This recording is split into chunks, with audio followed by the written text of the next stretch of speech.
வணக்கம் மக்களே, மீண்டும் உங்களை சந்திப்பதில் மகிழ்ச்சி அப்படின்னு சொல்கிறேனே தவிர மகிழ்ச்சி இல்லை. காரணம், நடக்கும் ஆட்சி, நடக்கும் அரசியல் அப்படி இருக்குது அப்படிங்கிறது தான். தொடர்ச்சியாக பார்த்துட்டே தான் இருக்கும். பார்த்தீங்கன்னா கடந்த ஒரு மாதமாக இந்த எலெக்ஷன் வருது.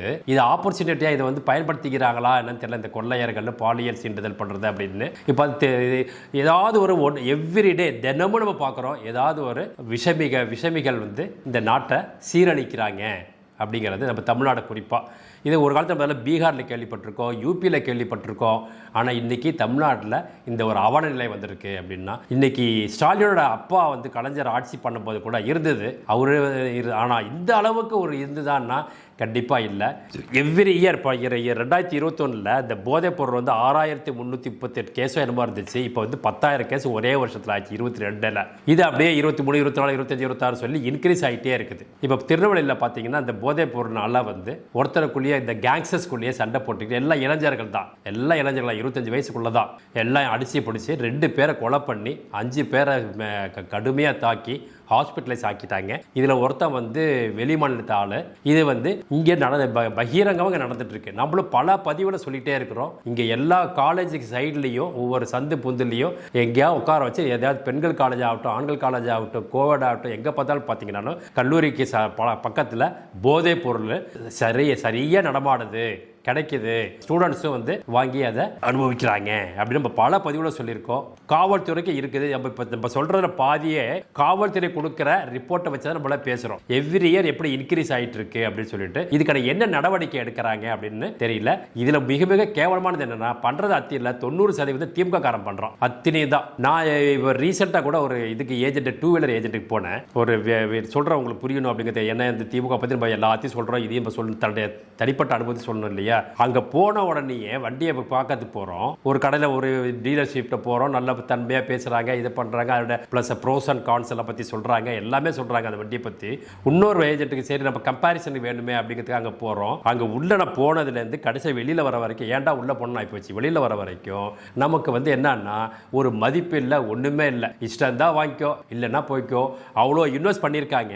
அதை எப்படி அவங்க ரெக்கவர் பண்ண போறாங்க தெரியல. வியாபாரம் பண்ண வேணாம் அப்படிங்கிறக்காங்க. அப்போ அது என்னமோ ஏதோ ஒரு நாம்கே வாசுக்காக அதை நடத்துற மாதிரியும் அவங்களோட ரியல் தொழில் வந்து வேற மாதிரியும் அப்படின்னு இருக்குது. ஒரு மரியாதை இல்லை.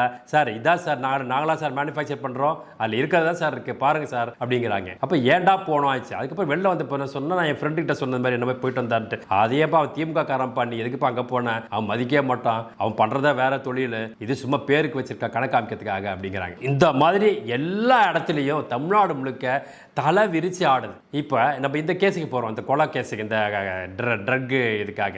இதில் தான் இப்போ நான் சொன்ன மாதிரி ஒவ்வொரு வருஷமும் இந்த ட்ரக் அடிக்ட்னாலையும் ட்ரக் சேல்ஸ்னாலையும் இந்த கொக்கைன் ஆகட்டும், கஞ்சா ஆகட்டும், எது ஆகட்டும் இன்க்ரீஸ் ஆகிட்டே தான் போயிட்டு இருக்குது. இப்போ இந்த மெக்சிகோவில் பார்த்தோம் இல்லையா? மெக்சிகோவில் அவனோட தலைவனை கொலை பண்ணாங்க இல்லையா? நமக்கு எல்லாமே அங்கேருந்து தான் வருதுன்னு வச்சுங்க. அதுக்கெல்லாம் வந்து அங்கங்கே ஏஜென்ட்டை வச்சிருக்காங்க. எப்படிப்பட்ட ஏஜென்ட்டை வச்சா நமக்கு வந்து ஈஸியாக உள்ளே கொண்டு போக முடியும் அப்படின்ட்டு. ஸோ இங்கே இருக்க ஏஜென்ட்ஸ் எல்லாமே யாராக இருப்பாங்கன்னு உங்களுக்கு நல்லாவே தெரியும். ஸோ இப்போ அங்கே கொலை பண்ணதுக்கு அந்த நாடே சந்திச்சு போச்சு. அந்த மாதிரி ஒரு நிலைமை இங்க வந்துருமோன்னு ஒரு பீதியா இருக்கு. அதுக்காக தான் சொல்றோம், இப்ப வருங்காலத்துல நமக்கு இப்போ ஏப்ரல்ல இதுக்கான ஒரு வாய்ப்பு வருது. அதை மக்கள் புரிஞ்சுக்கிட்டு ஓட்டு போடணும் அப்படிங்கிறத நம்ம இதை சொல்றோம். சரி, இது ஒரு பக்கம் இருக்கட்டும். இப்ப ரீசெண்டா இதே போதைப் பொருள் தான் சொல்றேன்.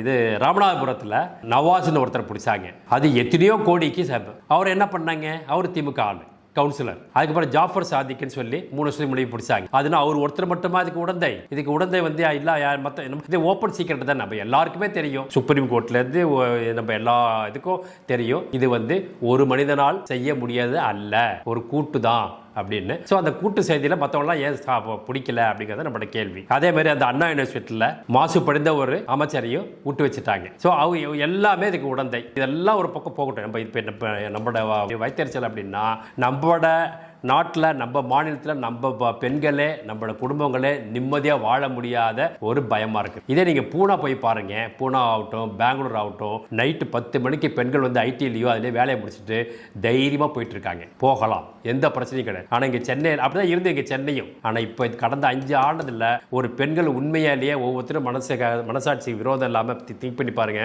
11 மணிக்கு ஒரு பெண் வேலையை முடிச்சுட்டு தனியாக போக முடியுமா சென்னையிலன்னு பாருங்க, தமிழ்நாட்டிலன்னு பாருங்க. அந்த மாதிரி ஒரு வாய்ப்பே போயிடுச்சு. இது திரும்பவும் திமுக இங்கே வருமே ஆனால் நிலைமை எப்படி இருக்குன்னு பார்த்துக்குங்க. நீங்கள் வந்து ட்ரெடிஷ்னலாக திமுக தான் நான் இருந்தேன், நான் திமுக தான் ஓட்டுவேன், எங்கள் அப்பா அதுக்கு தான் போட்டார், நாங்களும் அதுக்கு தான் போட்டோம் அப்படின்னா அப்போ நீங்கள் ஜனநாயகத்தை நம்பலை. இங்கேயும் அரபிக் கண்ட்ரி மாதிரி மன்னர் ஆட்சி தான் வேணும், குடும்பமாக வரணும் அப்படிங்கிறது. ஸோ இது வந்து ஜனநாயக நாடு, மக்களாட்சி எல்லாமே நம்ம கிட்ட தான் இருக்குது. சிந்திங்க, செயல்படுங்கள். இதுவே என்னுடைய தாழ்மையான வேண்டுகோள். இதுதான் ஒவ்வொரு பதிவும் நான் சொல்லிட்டு இருக்கிறேன். தனிப்பட்ட இதில் சிந்தியுங்கள். ஜெய்ஹிந்த்.